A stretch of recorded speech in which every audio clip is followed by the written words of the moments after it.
භගවතෝ අරහතෝ සම්මා සම්බුද්දස්ස නමෝ තස්ස භගවතෝ අරහතෝ සම්මා සම්බුද්දස්ස නමෝ තස්ස භගවතෝ අරහතෝ සම්මා සම්බුද්දස්ස. ඩුබායි ලංකාරාම භාවනා මධ්‍යස්ථානය හා තලවතුගොඩ ශ්‍රී ඥානාරාම භාවනා මධ්‍යස්ථානයන්හි ප්‍රධාන අනුශාසක අතිපූජනීය මිරහවත්තේ පඤ්ඤාසිරි ලොකු ස්වාමින් වහන්සේගෙන් අවසරයි. සද්ධාවන්ත කාරුණික ගුණගරුක පින්වත්නි, තුල්ලෝකාග්‍ර භාග්‍යවත් සම්මා සම්බුදුරජාණන් වහන්සේ මහා කරුණාවෙන් ලෝකයට දේශනා කොට වදාළ පරම ගම්බීර වූ දහම් පරියායක් දැන ඉගෙනගෙන මේ අති භයානක වූ සංසාර සාගරයෙන් එතරව අමා මහ නිවන් සැනසෙල්ල දක්වා යන ප්‍රතිපදාවක් තමයි අපි මේ දේශනා මාලාව තුළ සාකච්ඡා කරන්න පෙන්වන්නේ. ලෞතර සම්මා සම්බුදු කෙනෙකුගේ ලෝකේ පහළවීම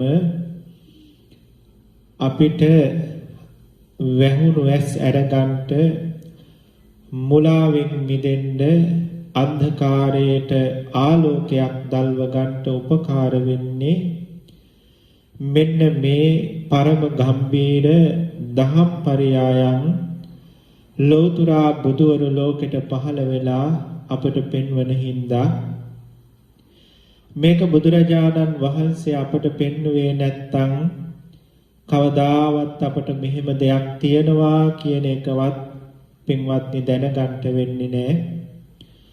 තථාගත සම්මා සම්බුදුරජාණන් වහන්සේ මහා කරුණාවෙන් ලොවට පෙන්වා වදාළ මේ ලෝකේ කවදත් පවතින සදාතනික සත්‍ය ඇත්ත අපිත් අපේ ඥාන මට්ටමින් නුවණ මට්ටමින් පාරමී පරිද්දෙන් දැනගත්තොත් අපටත් පුළුවන් මේ ලෝකේ අසාරයි කියන එක දැනගන්න. මේ ලෝකයේ අසාරයි කියන එක අපි දැනගත්තාම අපට මේ ලෝකයට කලකිරිලා මේ ලෝකයේ අතහැරලා ලෝක විමුක්තියකටපත් වෙන්න පුළුවන්කම තියෙනවා. ඉතින් ඒ නිසා හැමදෙනාම අන්න විහෙත නොවේ බොහෝම සද්ධාවෙන් භාවනාවක් වැඩෙන ආකාරයට මේ උතුම් ශ්‍රී සද්ධර්මය ශ්‍රවණය කරන්නට ශ්‍රවණ අධිෂ්ඨාන පළමු කොට ඇති කරගමු. පින්වත්නි, අපි මේ දිනවල මේ දේශනා මාලාවේ සාකච්ඡා වෙන්නේ දුක්ඛාරිය සත්‍ය. ඒ දුක්ඛාරිය සත්‍යයේ සංකිට්ඨේන පංච උපාදානස්කන්ධා දුක්ඛා කියලා ලෞතර බුදුරජාණන් වහන්සේ පෙන්නපු මේ පංච උපාදානස්කන්ධ දුක පිළිබඳව තමයි අපි දැන් ඉගෙන ගන්නේ. ඉතින් පංච උපාදානස්කන්ධය කොහොමද දුකක් වෙන්නේ කියන කාරණාව අපි මේ පංච උපාදානස්කන්ධයේ පිළිවෙලින් විමසමින් දැනගන්න ඕනේ. ඉතින් ඒ අනුව පළමුවෙන්ම රූපස්කන්ධය අපි පිළිවෙලින් දැනගෙන ඒ රූපස්කන්ධයේ එක එක රූපයක් කොහොමද අපට සසරේ හදලා දෙන්නේ, සසර දුක ගෙන දෙන්නේ කියන කාරණාව මේ රූප ධර්මයන් පිළිබඳ දැන ඉගෙන ගන්න අතරතුරදීම මම මේ පින්වතුන්ට විටෙන් විට කොටින් පෙන්නනවා විස්තර වශයෙන්. ඉතින් මේ පින්වතුන් කරුණු කාරණා හොයලා දැනගන්න ඕනේ. පින්වත්නි, එතකොට දැන් අපි මේ වෙනකොට පහුගිය දේශනාවේ ලක්ෂණ රූප 3 කතා කරලා ඉවර කළා. දැන් අද අපට ඉගෙන ගන්න තියෙන්නේ ඒ විකාර රූප තුන කතා කරලා ඉවර කළේ අද අපට ඉගෙන ගන්න තියෙන්නේ ලක්ෂණ රූප 4 පිළිබඳව. මේ ලෝක ධාතුවේ අපි හැමදෙනාම උත්සාහයෙන් දකින්න ආසා කරන ඒ වගේම කොහොම හරි දැකලා විදසුම් වඩලා නිවනින් සැනසෙන්න ඕන කරන ලක්ෂණ 4ක් පිළිබඳව තමයි මේ ලක්ෂණ රූප 4දී අපි කතා වෙන්නේ. ඉතින් ඒ නිසා මේ ලක්ෂණ රූප 4 පිළිබඳ දැන සිටීම අනිවාර්යයෙන්ම විදර්ශනා භාවනා වඩන කෙනෙකුට මහෝපකාරී වෙනවා. මොනවද මේ ලක්ෂණ රූප 4? උපචය රූපය, සන්තති රූපය, ජරතා රූපය, අනිච්චතා රූපය. උපාද, ස්ථಿತಿ, භංග කියන මේ ක්‍රියා තුන පිළිබඳව තමයි මේ රූප 4න් කියවෙන්නේ. ඉතින් රූප ධර්මයන්ගේ අනිත්‍ය දර්ශනය අපට දැනගන්න පුළුවන් වෙන්නේ මේ රූපයන් අනුසාරයෙන්. ඒ නිසා මේ රූප ධර්මයන් පිළිබඳ මේ ලක්ෂණ රූප 4 පිළිබඳ ඔබ හැම දිනාටම සුවිශේෂී වූ දැනුමක් තියෙන්න ඕනේ. ඒ දැනුම යම් පමණට පුළුල් වෙනවද, විස්තර වෙනවද, මහත් වෙනවද, ඒ පමණටම මේ රූප ධර්මයන්ගේ ඉපදීම් බිදීම් දක්නා විදර්ශනා නුවණ පහළ කර ගන්නට පුළුවන් වෙනවා. මේ ලෝකේ අපි කවුරුත් කතා වෙන අනිත්‍ය ධර්මතාවය මොහොතක් ගානේ දකින්න පුළුවන් වෙන්නේ, නුවණින් මෙනෙහි කරන්න පුළුවන් වෙන්නේ මේ ලක්ෂණ රූප 4 පිළිබඳ තියෙන දැනුම වැඩි තරමට. ඉතින් ඒ නිසා මේ ලක්ෂණ රූප 4 ඉගෙන ගන්න එක මොනතරම්නම් වටිනවද කියන කාරණාව අපේ පින්වතුන්ට පැහැදිලි ඇති. ඉතින් මේ රූප 4 පමණක් නෙවෙයි, අවකාශ ධාතුවේ පටන් මේ පිළිවෙලින් කියාගෙන ආපු රූප 6ම මේ ලක්ෂණ රූප 4ත් එක්ක රූප 10ම අපට විදර්ශනා භූමියේදී කොච්චරනම් උපකාරයිද, ඒවා පිළිබඳ දැනුම මේ සසරින් මිදෙන්න මොනතරම් මහෝපකාරයිද කියන එක දැන් මේ පින්වතුන් දන්නවා. ඒ නිසා මේ ලක්ෂණ රූප 4ත් හදිස්සි වෙන්නේ නැතුව හොඳට දැනගන්න, සැක නැති වෙන්නම දැනගන්න, ප්‍රශ්න විසඳගෙනම දැනගන්න. ඒ වගේම තමන්ට නොපෙනෙන, තමන් නොසිතන මේ රූපයන් පිළිබඳ තව බොහෝ කාරණා, බොහෝ පැති ඔවුනොවුන් හා මුණ ගැහිලා ධර්ම සාකච්ඡා කරමින්, දන්න අයගෙන් විමසමින් මේ ලක්ෂණ රූප 4 පිළිබඳ දේශනා වෙන ධර්ම දේශනාවන් ශ්‍රවණය කරමින් පතපොතින් මේ නානාවිද අයුරින් ඔබේ දැනුම මේ ලක්ෂණ රූප 4 පිළිබඳ ඇති කර ගන්න ඕනේ. දැන් මම මේක විස්තර කරනකොට කෙනෙකුට හිතේ මේ ලක්ෂණ රූප 4 අපි දැන් දැනගත්තා කියලා. පින්වත්නි, මේ ලක්ෂණ රූප 4 එහෙම පහසුවෙන් දැනගත්තා වෙන්නේ නැහැ. හැබැයි ඉතින් මම මේ විස්තර කරන විදිහට කෙනෙකුට හිතෙනවා මේට වඩා මේක ගැන මොනවද දැනගන්න තියෙන්නේ කියලා.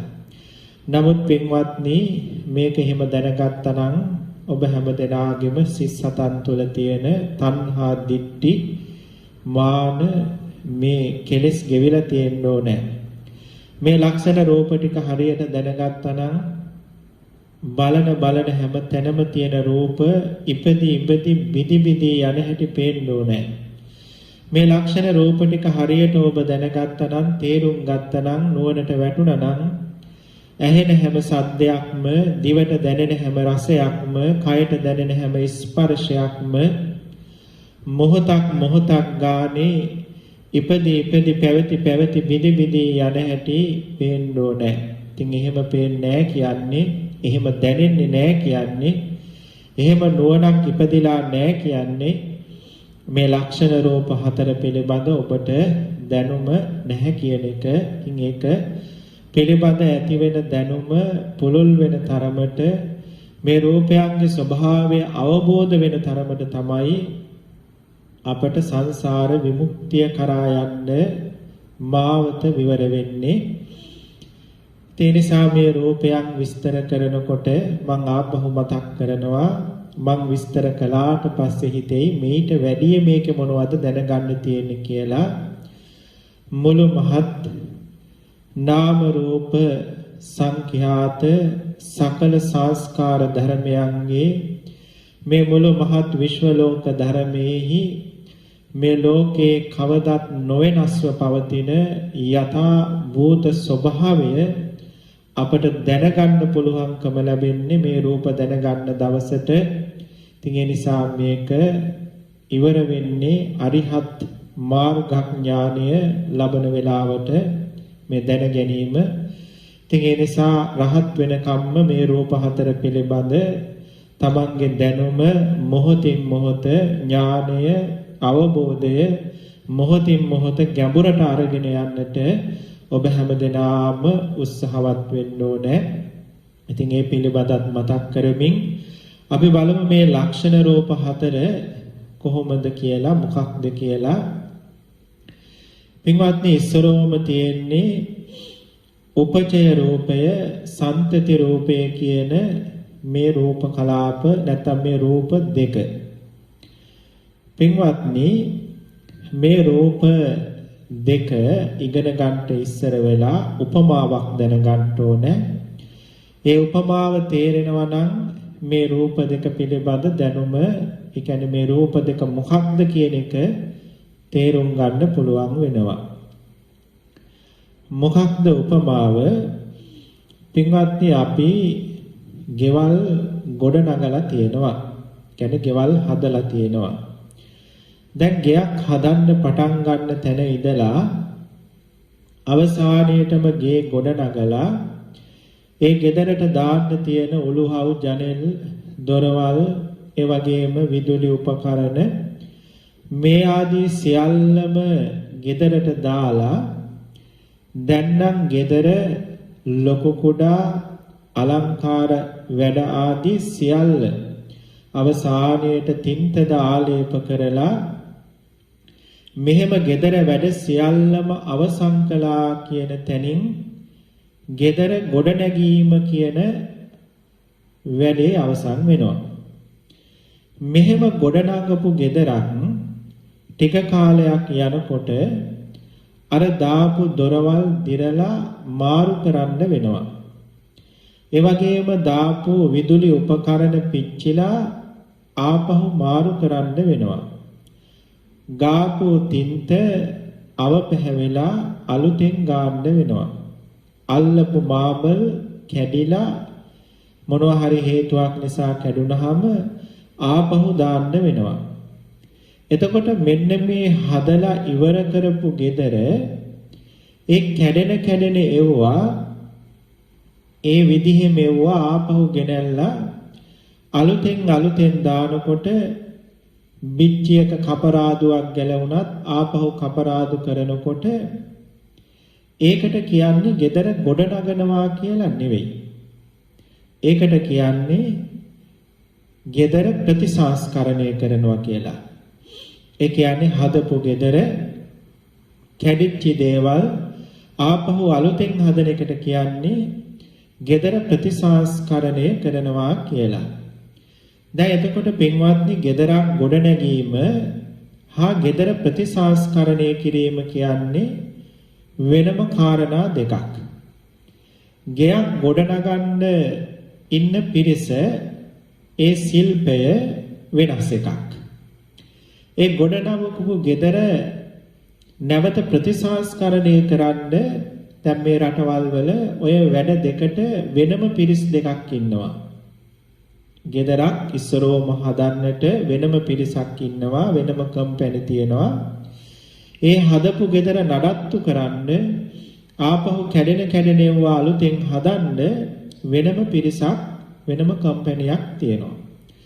ඒ මොකද ඒක රස්සා දෙකක් උනේ කරන්නේ එකම වැඩේ වුණාට රස්සා දෙකක් උනේ වෙනම කාර්යය දෙකක් උනේ මේක gedara ගොඩනැගීම හා gedara ප්‍රතිසංස්කරණය කියන්නේ වෙනමම කාර්යය දෙකක් හින්දා. පින්වත්නි එහෙමනම් දැන් ඔබට තේරෙන්න ඕනේ gedara ගොඩනැගීම කියන වචනේ අර්ථයත් gedara ප්‍රතිසංස්කරණය කරනවා කියන වචනේ අර්ථයත් gedara ගොඩනගනවා කියන එකත් gedara ප්‍රතිසංස්කරණය කරනවා කියන එකෙත් කරන්නේ එකම වැඩේ. හැබැයි අර්ථ දෙකක්. අල්ලවා තිබ්බු මාබල් එකම තමයි ආපහු අලුතෙන් කැඩුනහම ඒ වගේම එකක් ගෙනල්ලා එතෙන්ට අල්ලන්නේ. හැබැයි මුලින් ඔය මාබල් එක අල්ලනකොටත් එතෙන්ට ඒ විදිහටම එකක් අල්ලපු එකම දේ කළේ. කැඩුනට පස්සේ ආපහු ඒක අල්ලනකොටත් ඒ දෙයමයි කරන්නේ. හැබැයි බාස්ලා දෙන්නේ කම්පැනි දෙකක්, වැඩ දෙකක්, අර්ථ දෙකක්. ඒ නිසා හදපු ගේත් හදලා ඉවර වුණු ගේත් යමක් හදනවා නම් ඒක වැඩ දෙකක් කියන එක ඔළුවට දාගන්න. දැන් ඕක තේරෙනවා නම් ඒ කියන්නේ gedarak ගොඩනැගීම හා gedara ප්‍රතිසංස්කරණය කිරීම කියන මේ වචන දෙකේ අර්ථය තේරෙනවා නම් උපචය රූපයයි සන්තති රූපයයි කියන දෙකේ අර්ථ අනිවාර්යයෙන්ම ඔබට තේරෙනවා.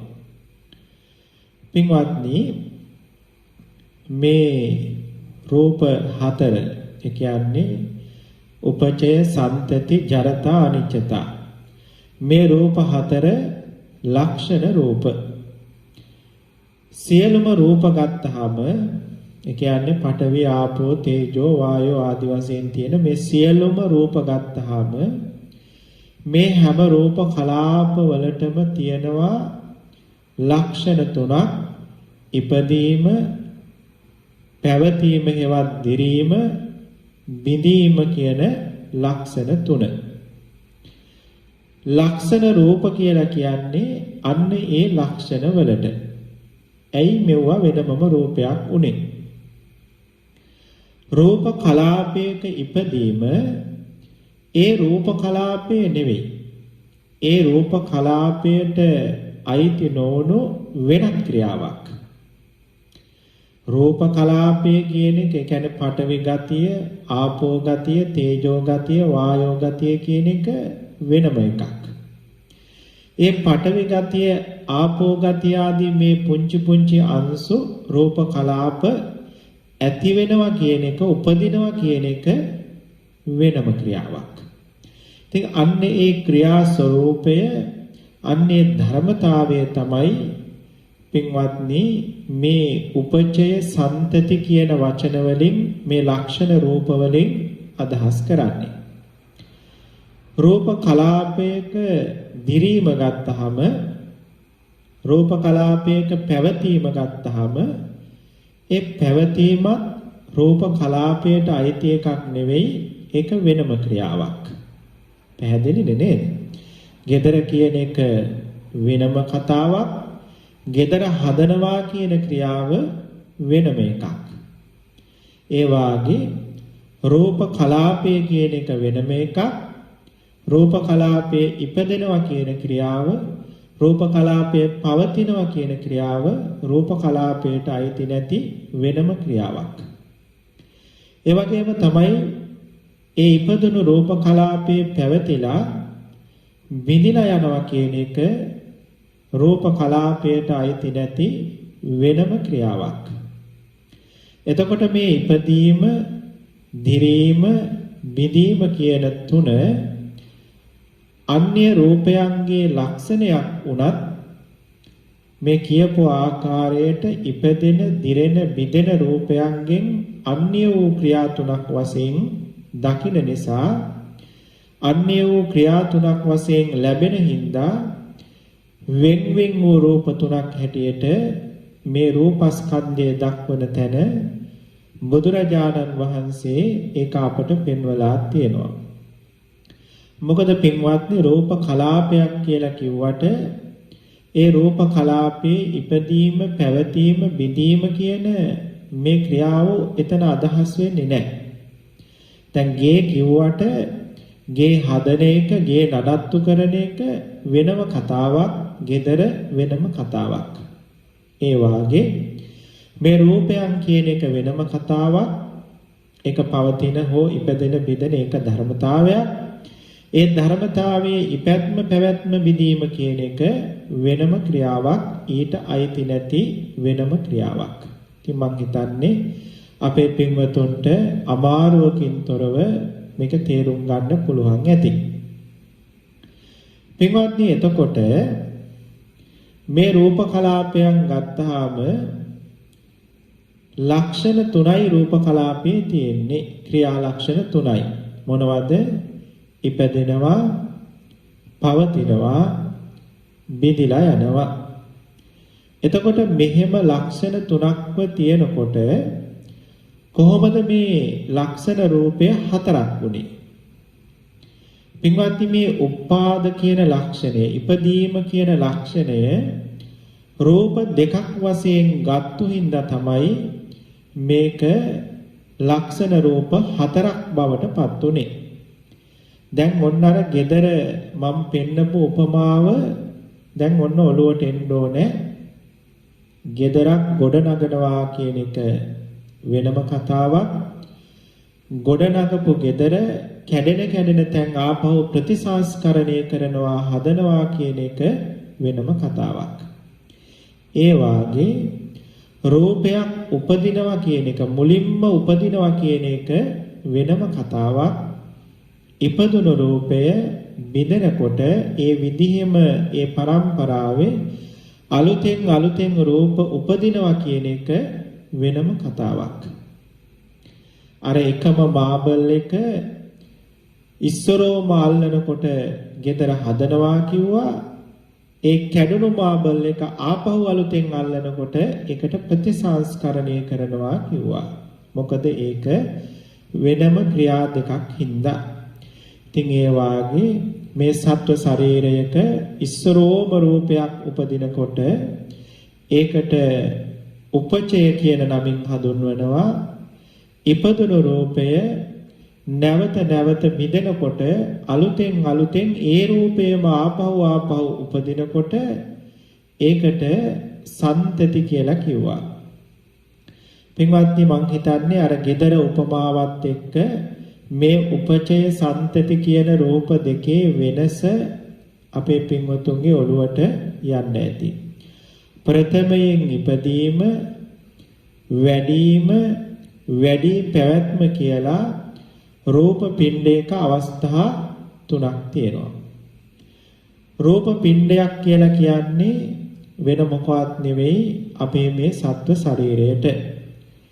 අපේ මේ සත්ව ශරීරය කියන මේ රූප පිණ්ඩය ගත්තාම මව් කුසේ උපදින සත්වයන්ට පිළිසිඳ ගන්න අවස්ථාවේ දැන් අපේ පින්වතුන්ට මේ උපචය රූපයයි සන්තති රූපයයි කියන දෙකම ඉපදීමේ ක්‍රියාවක්.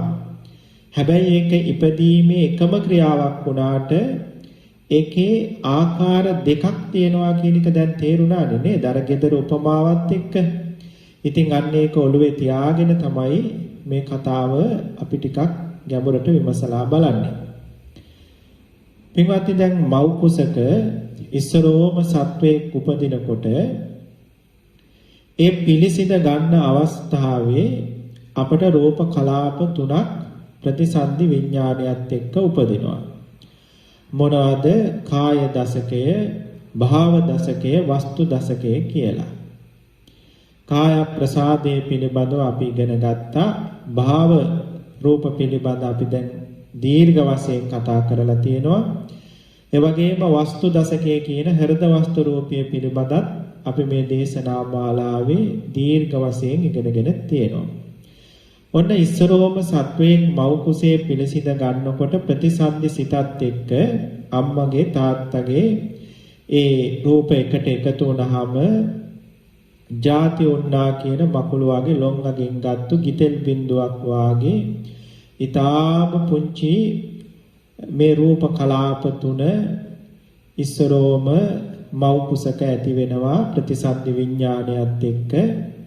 මෙන්න මේ රූප කලාප තුන ඇති වුණාම ඒකට කියනවා ප්‍රතිසන්දියක් ගත්තා කියලා. ප්‍රතිසන්දි විඥානයත් එක්ක. මේවා මේ ගැඹුරුයි. මම බොහෝම සරලව තේරෙන විදිහට මේ පින්වතුන්ට මේ විස්තර කරන්නේ.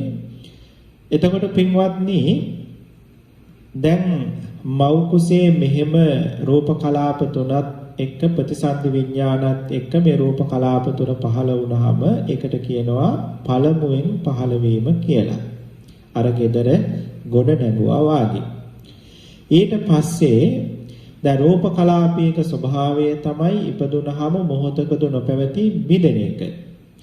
එහෙම බිඳෙනකොට බිඳෙන රූප කලාපය ආපහු තව තවත් මතු මතුවෙන් රූප කලාප පහළ වීම වශයෙන් නැවත නැවත ওই රූප කලාප ඉපදෙමින් සත්වයාගේ වැඩිම සිද්ධ වෙනවා. දැන් කාය දසක රූප කලාප එකක් ප්‍රතිසන්දි විඥානයක පහළ වුණාට ආපහු ආහාර ආදී ප්‍රත්‍ය ලැබීමෙන් කාය දසක රූප කලාප මෙහෙම වැඩි වෙලා සත්වයාගේ වැඩිම සිද්ධ වෙනවා. ඉතින් එතකොට මේ කාය දසක රූප කලාපම භාව දසක රූප කලාපම තමයි නැවත නැවත වැඩි වෙවි පහළ වෙන්නේ. ඉතින් එහෙම පහළ වුණාට අර එකමනේ නැවත පරම්පරා වශයෙන් පහළ වෙන්නේ 아무තු රූපයක් නෙවෙයිනේ. ඉතින් අන්න එහෙම පහළ වෙන එක මෙහෙම වැඩෙන එක සත්වයාගේ ශරීරය තුල මෙහෙම වැඩෙන එක මෙහෙම ක්‍රමයෙන් ගිහිල්ලා ඒ සත්වයාගේ ශරීරයේ පිළිසිඳ අරගෙන 11 වෙන සතිය වෙනකොට මෙහෙම මේ කියපු රූප කලාප ටික වැඩි ගිහිල්ලා 11 වෙන සතිය වෙනකොට 11 වෙන සතියේ අවසාන දිනය ඒ කියන්නේ පිළිසිඳ ගැනීමෙන් 77 වෙනි දිනයේදී තමයි අපට ඇස ලැබෙන්නේ. ඒ කියන්නේ චක්සුල් ප්‍රසාද රූපය පහළ වෙන්නේ. දැන් කෙනෙක් සමහර වෙලාවට තාක්ෂණයකින් විමසනකොට ඔහුට ඇහි හැඩතලය ඇතිව ඇදිලා තියෙන්න පුළුවන්. හැබැයි එහෙම හැදෙලා තිබ්බට ඔහුට චක්සුල් ප්‍රසාදය පහළ වෙලා නැහැ. රූප දකින ඒ ප්‍රසාදය පහළ වෙලා නැහැ. ඒ ප්‍රසාදය පහළ වෙන්නේ මෙහෙම මව් කුසේ ඉපදෙලා 77 වෙනි දවසේ තමයි චක්සුර ප්‍රසාද රූපය නැත්නම් චක්සුර දසක රූප කලාපය පහළ වෙන්නේ. ඒ වගේම සෝත දසක රූප කලාපය කියන කන පහළ වෙන්නේ. කන කියන්නේ මේ පේන්න තියෙන කන නෙවෙයි, ඇහෙන්න උපකාර වෙන ප්‍රසාද රූපයට. ඒ වගේම ගාන දසකයේ පහළ වෙන්නේ නහය කියලා අපි හඳුන්වන. ජීවහා දසකයේ හෙවත් දිව කියලා හඳුන්වන. දිව කිව්වට මේ මස් දිව නෙවෙයි, ඒකේ රස දැනෙන ස්වභාවයට තමයි මෙතන ජීවහා දසකයේ කියලා කියන්නේ. රස දැනෙන ප්‍රසාද රූපයට අපි ඒවා ඉදිරියේදී කතා කළා, මේ පින්වතුන්ට මතක ඇති. එතකොට පින්වත්නි මෙන්න මේ කියන රූප කලාප හතර පහළ වීමෙන් සත්වයාගේ වැඩිම අවසන් වෙනවා. වැඩිම අවසන් වුණා කියලා කිව්වේ ඔය රූප කලාපයන්ට අමතරව අමුතු රූප කලාප ආය මරණකම් මේ ශරීරේ පහළ වෙන්නේ නැහැ. ඉතින් ඒ නිසා සත්වේකුගේ ජීවිතේ පහළ විය යුතු අර gedara හදලා ඉවර වුණා වාගේ ප්‍රතිසන්දි ලැබලා 77 වෙනි දවස වෙනකොට මෙන්න මේ කියන චක්සු සෝත ගාන જીවහා කියන මේ රූප කලාප හතරේ පහළ වීම සමගම වැඩිම අවසන් වෙනවා. මෙහි එකේ වැඩිම අවසානීය කියලා කියන්නේ ශරීරයක ඇතිවිය යුතු රූප පරම්පරාවන් සම්පූර්ණ වීමට. මතක තියාගන්න.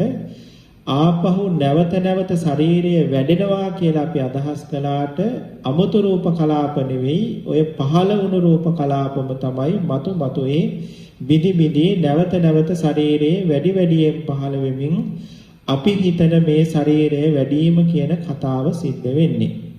හැබැයි ධර්මතාවයක් වශයෙන් ගත්තාම ඔය කියන දවස වෙනකොට අපේ ශරීරයේ වැඩිම අවසන් වෙනවා. ඒ වැඩුණු ශරීරය තමයි අවසන් වුණු වැඩිලා අවසන් වුණු ගොඩ නැගුණු ශරීරය තමයි ඒ රූප කලාප නැවත නැවත බෙදෙනකොට ඒ පරම්පරා අලුතෙන් පහළ වෙමින් අපි කියන අපේ ඇසට පේන අපි කතා කරන ශරීරයේ වැඩිම සිද්ධ වෙන්නේ. පින්වත්නි එතකොට දැන් මේ කතාව පැහැදිලි ඇති මෙතෙන්ට වෙනකන් කියපු එක මෙන්න මෙහෙම මව් කුස පිළිසිඳ ගන්නා වූ මිනිසයාට ඒවා සම්පූර්ණ වෙන්නේ 77 වෙනි දවසේ කියන එක අපි ඉගෙන ගත්තා. සුවල්ප කාලයකින් මව් කුසෙන් බිහිවෙන මන්දාවිෂක සත්වයෝ ඉන්නවා නම් එයාලට මේ කියපු තරම් කාලයක් යන්නේ නැහැ. ඒ කියන්නේ මව් කුස දවස් දෙකක් තුනක් ඉඳලා බිහිවෙන සත්වයන්ට මේ කියපු කාලෙ වෙන්නේ නැහැ. මේ කිව්වේ මිනිස්යන්ට ගත වෙන කාලය. ඒ සත්වයන්ට ඒ රූප උපදින්න ගත වෙන කාලය අභිධර්ම පොත්වලින් ඔබට අවශ්‍ය නම් දැන ඉගෙන ගන්න පුළුවන්. පින්වත්නි එතකොට මෙන්න මෙහෙම උපචය කියන වචනය ගත්තාම මේ උපචය කියන වචනේ අර්ථ දෙකක් තියෙනවා. පළමුවෙන් කොට ඉපදීම කියන එක එක අර්ථයක්. ඉපදිලා නැවත නැවත මතුමතුෙහි ඉපදීම කියන එක තව අර්ථයක්. ඒකේ අදහස මේකයි මව් කුස පිළිසිඳ ගන්නා සත්වයන්ට පළමු කොට පහළ වෙන කාය භාව වස්තු කියන මේ දශක රූප කලාපයෝ අර 77 වෙනි දවස වෙනකම්ම බිදි ආපහු උපදිනවනේ. දැන් මතක ඇතිනේ කියපු කතාව. ඉස්සරෝම ප්‍රතිසන්දි විඥාණය ගන්නකොට කාය දශකයයි භාව දශකයයි වස්තු දශකයයි කියන රූප පිණ්ඩ තුන උපදිනවා. පුංචි අංශ තුන උපදිනවා. ඒ අංශ තුන ඉපදිලා අර චක්සු සෝත ගාන જીවහා කියන මේ ඊතුරු රූප ටික පහළ වෙනකල්ම දවස් 77ක් තිස්සේ මේ වස්තු රූප නැවත නැවත ඉපදි බිදි ශරීරයේ වැඩිම සිද්ධ වෙනවනේ.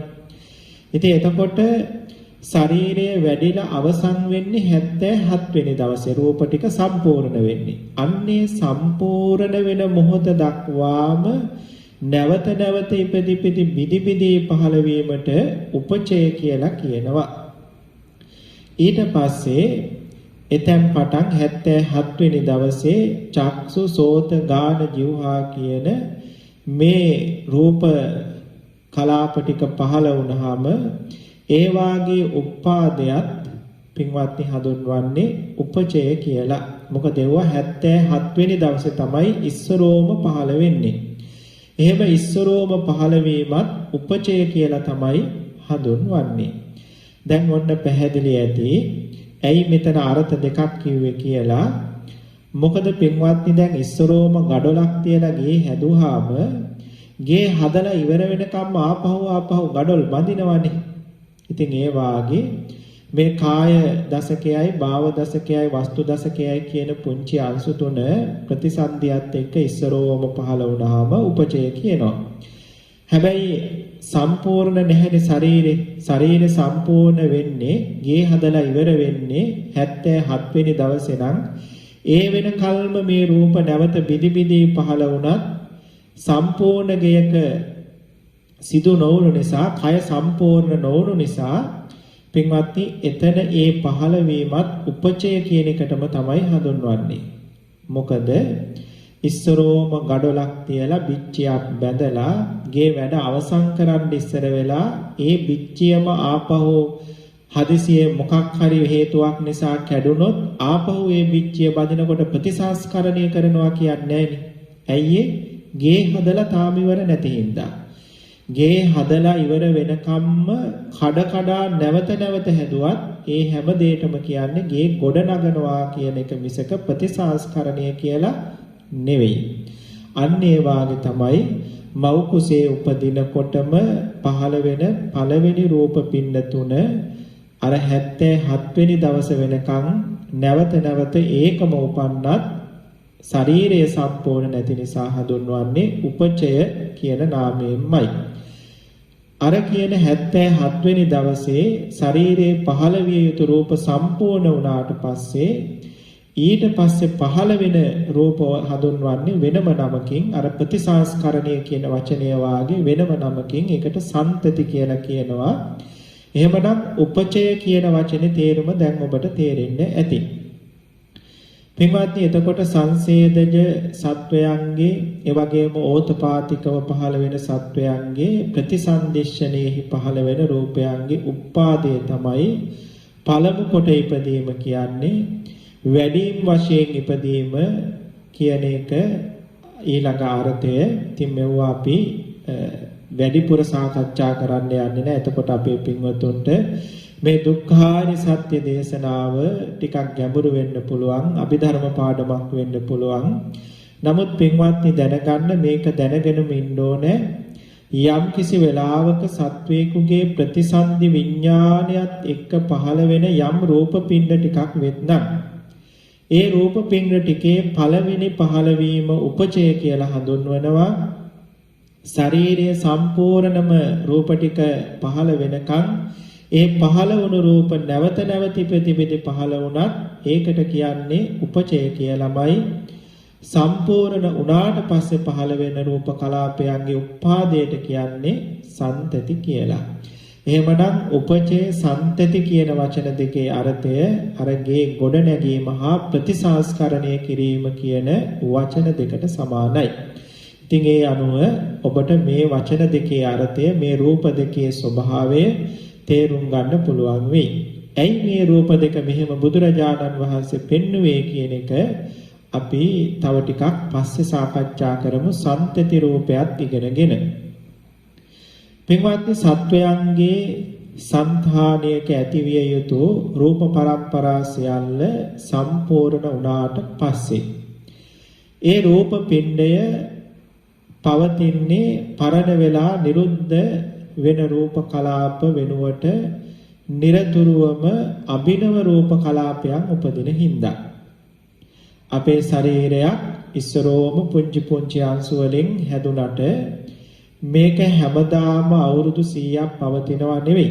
මේ රූප කලාප ඉපදිලා මොහොතකද නොපැවති බිඳෙනවා මේ පුංචි අංශු. රූප කලාප කියන පුංචි අංශු.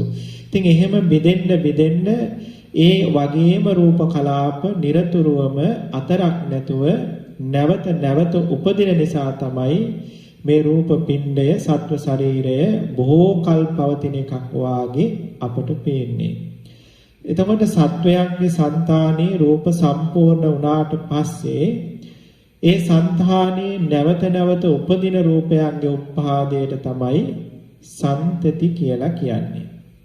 අර gedara ප්‍රතිසංස්කරණය වාගේ හැදුණු ශරීරය නැවත බිඳෙනකොට ඒ වගේම රූප ඒ පරම්පරාවේ අගට අලුතෙන් පහළ වෙන එකට තමයි සන්තති කියලා කියන්නේ. පින්වත්නි එතකොට එකක්ම වූ රූපයන්ගේ උපාදය උපචය සන්තති වශයෙන් රූප දෙකකට බෙදලා ලෞතර බුදුරජාණන් වහන්සේ දේශනා කළේ මේ රූප පිණ්ඩයන්ගේ පවතින අවස්ථාවේ ඇති උප්පත්තිය ප්‍රකට කිරීම පිණිසයි.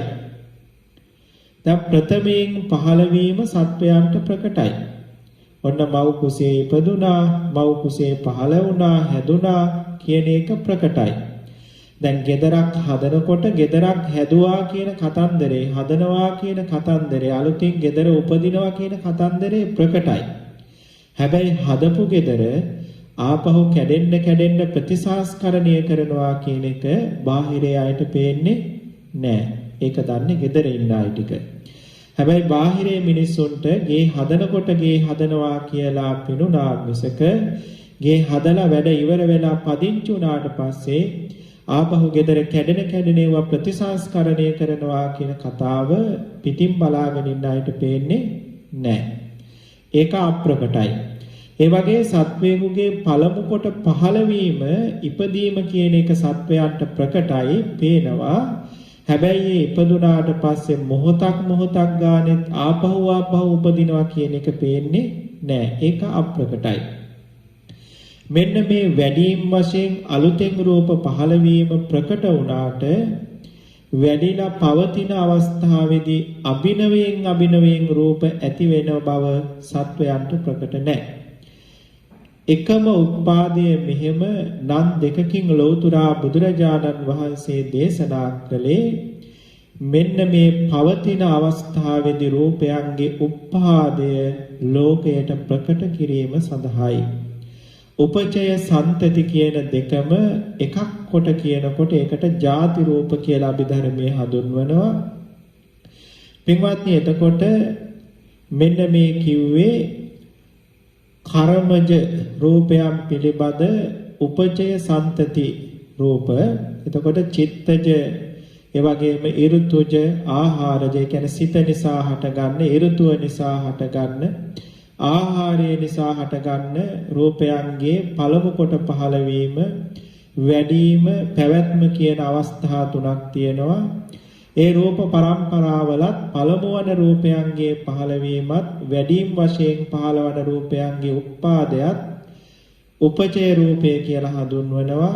පවතිනකොට බිදි බිදි නැවත නැවත උපදිනකොට ඒ රූපයන්ගේ ඉපදීම සන්තති කියලා හඳුන්වනවා. දැන් එහෙමනම් පින්වත්නි ඔබට පැහැදිලි ඇති මේ උපචය සන්තති කියන මේ උපාදයේ දෙකකට බෙදලා බුදුරජාණන් වහන්සේ පෙන්වුවේ ඇයි මේ රූප දෙක තේරුම් ගැනීමෙන් කොහොමද අපි විදර්ශනා නුවණට උපකාර වෙන්නේ කියලා අපි බලමු. පින්වත්නි ඔබට ඕනම කෙනෙකුට දෙයක පළමු කොට පහළ වීම ප්‍රකටයි. ඒකට 아무තු විදර්ශනා නුවණක් ඕනේ නැහැ. ඒක මේ ලෝකේ ඉන්න ඕනම කෙනෙකුට යම් කිසි දෙයක පළමුවෙන් පහළ වීම ප්‍රකටයි. ඒක ඉපදීම වශයෙන් හඳුන්වනවා. ඊළඟට ඒ දේ ආපහු අපට ප්‍රකට වෙන විදිහටම අතුරුදහන් වෙනකන් ඒ දේ මිදෙනවා කියන එක අපි දන්නේ නැහැ. අපට තේරෙන්නේ නැහැ. එතකොට යම් කිසි දෙයක පළමු කොට ඉපදීම දැනගත්තා කියලා ඊළඟට ඒකේ අවසානයේ සිදුවෙන බිඳීම දැනගත්තා කියලා සසරින් ගැලවෙන්න බෑ.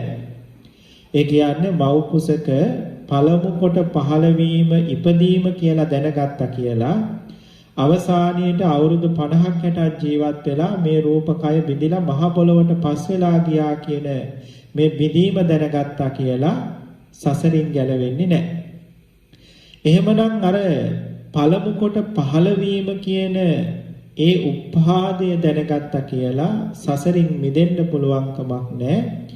අපට සසරින් මිදෙන්න නම් සම්තති කියන උපාදය උපචය කියන පළමු කොට පහළ වීම නෙවෙයි මේ පහළ වුණු දේ නැවත මිදෙන මොහොත දක්වා පවතින අවස්ථාවේදී මොහොතක් ගානේ ඉපදි පවතින්නේ බිදි බිදි ඉපදි පවතින්නේ කියන කාරණාව අපිට තේරෙන්නම ඕනේ. ඒක ලෞතුරා බුදුරජාණන් වහන්සේ පෙන්වන්නයි මෙහෙම පින්වත්නි උපාදය කොටස් දෙකකට බෙදලා පෙන්වුවේ. එහෙමනම් පළමු කොට පහළ වීමක් දැනගන්න ඕනේ. පහළ වෙලා පවතින රූපය නැවත නැවත උපදිනවා කියන කතන්දරේ දැනගන්න ඕනේ. ඒක විදසුන් නුවණින් දකින්න ඕනේ. එතකොට තමයි අපට සසරින් මිදෙන මඟ හම්බ වෙන්නේ. එහෙමනම් මේ ලක්ෂණ රූප දෙකේ උපාද රූප දෙකේ ලක්ෂණ රූප හතරයි. ඒකෙන් පළවෙනි රූප දෙක උපාද රූප දෙක. ඒ උපාද රූප දෙකේ පළවෙනි රූපය පිළිබඳ දැනීම සසරින් මිදෙන්න උපකාර වෙන්නේ නැහැ. දෙවෙනි රූපයේ දැනීම අපිට සසරින් මිදෙන්න උපකාරයි. හැබැයි පළවෙනි රූපය ගැන නොදැන දෙවෙනි රූපය ගැන දැනගන්න පුළුවන්කමකුත් නැහැ. ඒ නිසා පළවෙනි රූපය පිළිබඳ දැනීමත් ඒ පහළ වුණු රූප පරම්පරාව වශයෙන් නැවත නැවත ඉපදි බිදි පවතින්නේ මේ ශරීර කෝඩුවේ කියන එක පිළිබඳ දැනුමයි මේ දෙකම ඕනේ අපට සසරින් මිදෙන්නට. පින්වත්නි ඒ නිසා මේ සත්ව ශරීරය දිහා බලලා මව් කුසේ ඉස්සරෝම ප්‍රතිසන්දි ගන්න වෙලාවේ මේ රූපයන්ගේ පහළවීම කොහොමද මේ රූපයන්ගේ පහළ වුණු රූප කලාප නැවත නැවත පරම්පරා වශයෙන් පවතින්නේ කොහොමද කියන එක කල්පනා කරන්න ඕනේ. ගයක් හදන එක ගැන දන්නවා වගේම ඒ හදපු ගේ ආපහු කැඩෙනවා බිඳෙනවා. කැඩෙන බිඳෙන ගේ ආපහු ප්‍රතිසංස්කරණය කරන්න වෙනවා. ඒ නිසා මේක නියතව පවතින දෙයක් නෙවෙයි. මේක නැවත නැවත කැඩෙන බිඳෙන දෙයක්. මේක ප්‍රතිසංස්කරණය කළ යුතු දෙයක්. අභිනවයෙන් නැවත නැවත ඉපදිවිය යුතු දෙයක් කියන කාරණාව තේරෙනවා වාගේ මේ සත්ව ශරීරයක් දිහා බලලා ඉස්සරෝම පහළ වුණා වගේම මොහොතක් ගානේ නැවත මේ ශරීරය පහළ වෙනවා. පහළ වෙන්න නම් බිඳෙන්න ඕනේ.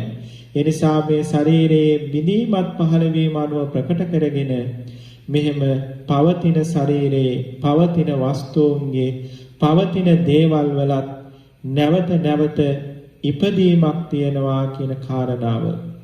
ඒ බිඳෙන කාරණාව ජරතා අනිච්චතා රූපවලදී අපි කතා කරමු. ඒ පවතින රූපේ පවා ඉපදීමක් නැවත ඉපදීමක් තියනවා කියන කතන්දරය මේ ධර්මතාවය පින්වත්නි අපට දකින්න පුළුවන් වෙන්න ඕනේ විදසුන් නුවණින්. ඉතින් මේක අපට ප්‍රායෝගිකව කරලා බලන්න පුළුවන්. ඉතින් එහෙම ප්‍රායෝගිකව කරලා බලන්නට යම්කිසි උදාහරණයක් මට ඔබට දෙන්න පුළුවන්. නමුත් ඒක අර පළවෙනි රූපයන්ගේ වාගේ ඔබ නැවත හදලා කරන්න දෙයක් නැහැ. සාමාන්‍යයෙන් ඔය ගෙදරක මම පෙන්නපු උපමාවම පොඩ්ඩක් කල්පනා කරලා බැලුවොත් තේරුම් ගන්න පුළුවන්. ඒ අනුව ශරීරයට ගලපගෙන යම් දවසක මම මව් කුසේ ඉස්සරෝම ප්‍රතිසන්දි ලැබුවාද එදා මට ඉස්සරෝම මේ කියන රූප පිණ්ඩ තුන පහළ වුණා, අංශු තුන පහළ වුණා. ඊළඟට ඒ අංශු ටික නැවත පරම්පරා වශයෙන් පහළ වෙවි එකම රූපාංශුව ඒ විදිහම රූපාංශුව වැඩිපුර නැවත පහළ වෙමින් මගේ ශරීරය වැඩුණා. 77 වෙනි දවසේදී මට ඇස කන නාසය දිව ශරීරය කියන මෙන්න මේ රූප ටිකත් පහළ වෙලා ඇස කන නාසය දිව කියන මේ රූප හතරත් පහළ වෙලා මගේ ශරීරය සම්පූර්ණ වුණා. ඒ සම්පූර්ණ වුණු තැන් පටන්ම නැවතත් මේ රූප බිදි පරම්පරා වශයෙන් පවතින්නේ කියන කතාව, මේ කියන දර්ශනය, මේ කියන කාරණාව පින්වත්නි ඔබ ප්‍රායෝගික ජීවිතේ දකින්න ඕනේ. හැබැයි මතක තියාගන්න මෙහෙම කිව්වට ඔබට දැන් S2 පියාගෙන මේක ප්‍රායෝගික ජීවිතේ කොහොමද දකින්නේ කියන කතන්දරේ අප්‍රකටයි. ඒක තේරෙන්නේ නැහැ.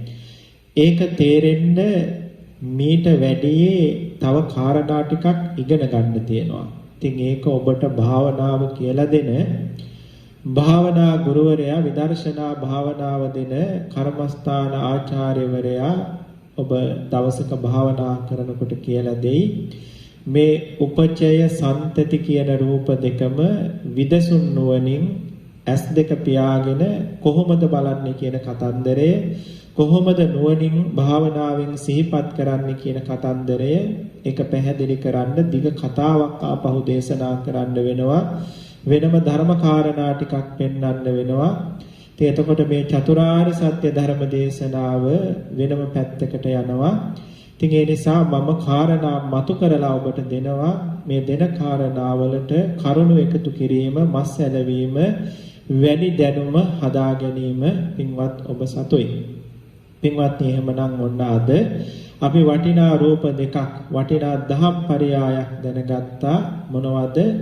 උපචය සන්තති කියන ඉපදීමේ ස්වභාව දෙකක්, ඉපදීමේ ලක්ෂණ දෙකක් අපි ඉගෙන ගත්තා. ඉතින් මේ අනුව නුවණ දියුණු කරලා මේ රූප දෙක කොහොමද දුකක් වෙන්නේ කියන කතාව, මේ රූප දෙකෙන් කොහොමද මේ රූප දෙක පිළිබඳ දැනුම නැතිකම නිසා අපට සසර දික් වෙන්නේ කොහොමද, මේ රූප දෙක තුල දැනුම ඇති කර ගැනීමෙන් නුවණ උපදවා ගැනීමෙන් අපේ සසර කෙටි වෙන්නේ කොහොමද, කෙලෙස් ගෙවෙන්නේ කොහොමද. ඉතින් මෙවුවා වෙනමම කතා කරන්න ඕනේ. ඒවා විදර්ශනා භාවනාවක් සම්බන්ධ වෙනමම ධර්ම දේශනා තුලින් කතා කරන්න ඕනේ. ඉතින් මේ හැමදේම කවර් කරගෙන හැමදේම විස්තර විවරණ කරගෙන ගියොත් මේ චතුරාර්ය සත්‍ය ධර්ම දේශනාව කවදාවත් ඉවර කරන්න බැරි වෙනවා. ඉතින් ඒ නිසා ඔබ හැමදෙනාම මෙහෙම පැත්තකුත් මේ දහම් පරයය තියෙනවා කියලා දැනගෙන ඉතින් ඒවා අවශ්‍ය කෙනෙකුට සොයලා බලන්න දැනගන්න පුළුවන්.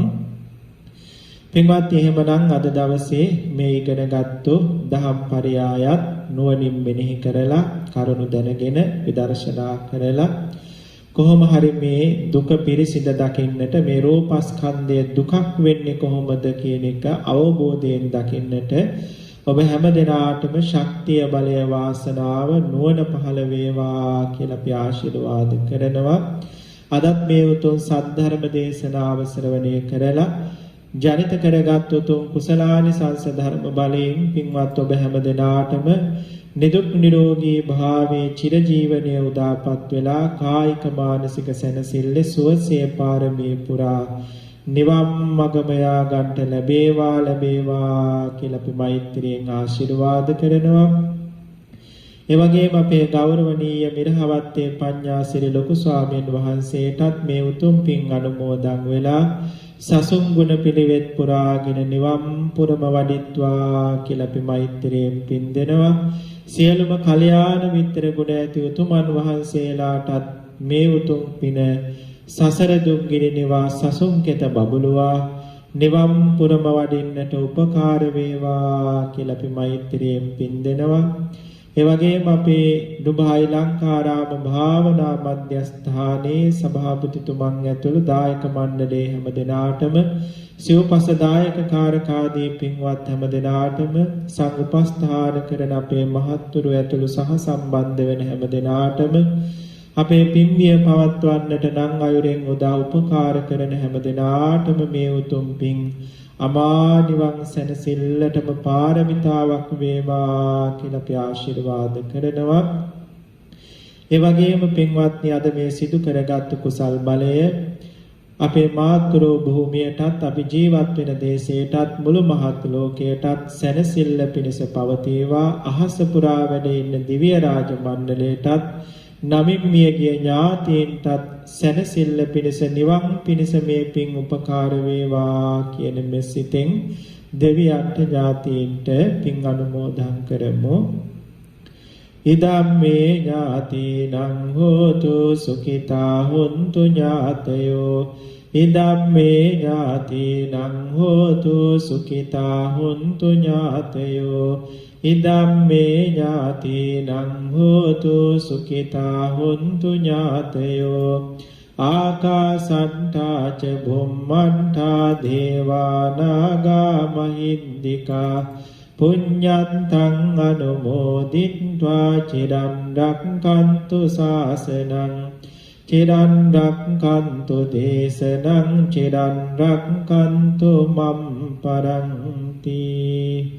හොඳයි අදත් මේ උතුම් ධම් දේශනාව ශ්‍රවණය කරලා ඔබ හැමදෙනාම සිදු කරගත්තු මහානුභාව සම්පන්න ප්‍රඥා පාරමිතාමය මහා කුසල සම්භාරය නිදුක්ව නිරෝගීව පාරමී පුරා මේ බුදු පෙරහැර මාතනු හැර අමා මහ නිවනටම යා ගන්නට හේතු උපකාර වේවා කියලා මෙසිතෙන් මහ සගරුවන වෙනුවෙන් ආශිර්වාද අභිෂේචන පවත්වනවා වන්දනා කරගන්න.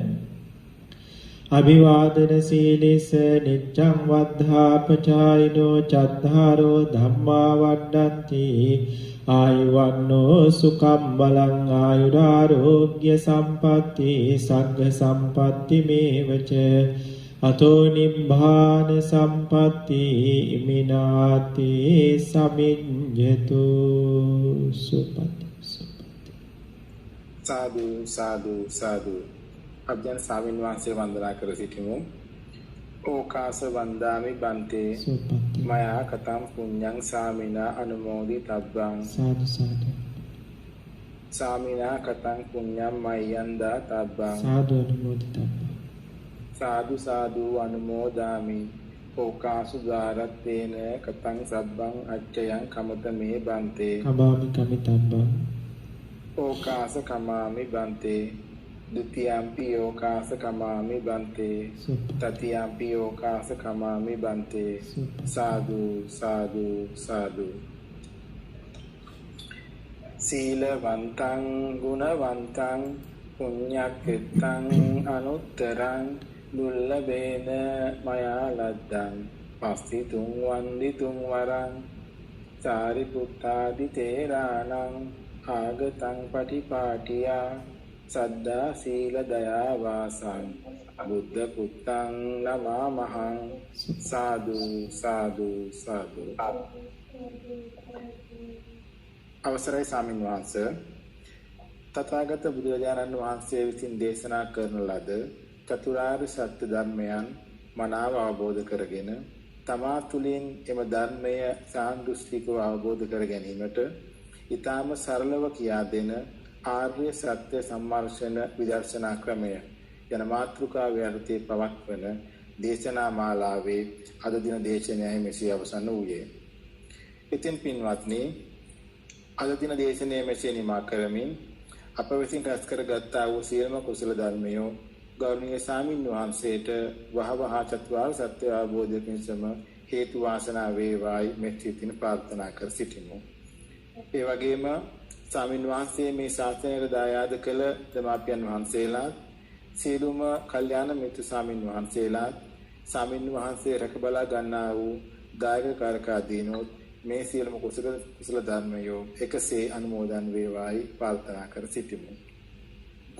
එසේම සතර සතිපට්ඨාන, සතර සම්‍යක් ප්‍රදාන වීර්ය, සතර ඉරිපාද, පංච ඉන්ද්‍රිය, පංච බල, සප්ත බොජ්ජංග, ආර්ය අෂ්ටාංග මාර්ගය ආදී වූ සත්‍තිස් බෝධිපාශික ධර්මයන් එකසේ වඩා ස්වාමීන් වහන්සේට ඊතා ඉක්මනින් නිර්මල වූ මේ චතුරාර්ය සත්‍ය අවබෝධ කර ගැනීමට මේ සියලුම කුසල ධර්මයෝ හේතු වාසනා වේවායි අපි සාදු කාරණාදී ප්‍රාර්ථනා කර සිටිමු.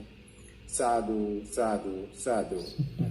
එසේනම් පින්වත්නි, අද දින දේශනය මෙසේ හමාර කරමින් හෙට දිනයේ හරියටම ඩුබායි වේලාවෙන් රාත්‍රී 9ට මෙවන් වූ තවත් දේශනා මාලාවකින් ඔබ සියලු දෙනාම හම් වෙන බලාපොරොත්තු වෙන සියලු දෙනාටම